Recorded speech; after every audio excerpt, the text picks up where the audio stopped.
Banjir yang melanda Desa Pancasari, Kecamatan Sukesade, mengakibatkan puluhan hektar kebun petani di desa ini gagal panen. Hal tersebut juga menyebabkan harga sayuran di pasar-pasar di Singaraja mulai naik karena keterbatasan pasokan.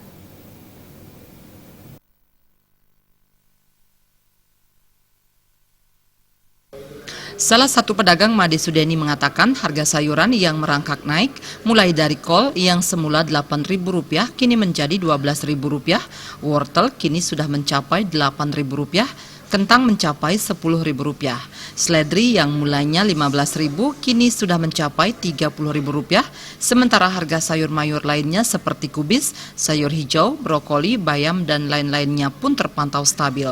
Sementara harga bumbu seperti cabai lombok kecil yang mulanya Rp42.000 kini menjadi Rp75.000, namun untuk bawang merah dan putih harganya tetap stabil. Bumbu-bumbunya kalau bawang merahnya turun, lombok kecilnya aja naik. Lombok kecilnya sekarang 72. Ya, per kilo 72. Untuk sayur-sayuran yang naik? Yang naik cuma kol sama seledri naik. Kentang naik sedikit. Sejak kapan kenaikan? 3 hari yang lalu. Ya, semenjak hujan-hujan itu lah ya. Barangnya agak kurang, nggak tahu juga ya. Kalau sudah ya hujannya reda mungkin turun lagi. Pihaknya juga memperkirakan kenaikan harga kebutuhan pokok di kabupaten terluas di Bali itu biasanya dipengaruhi cuaca, di mana pada musim hujan, apalagi terjadi bencana di Pancasari, dipastikan harga cabai dan sayur mayur naik.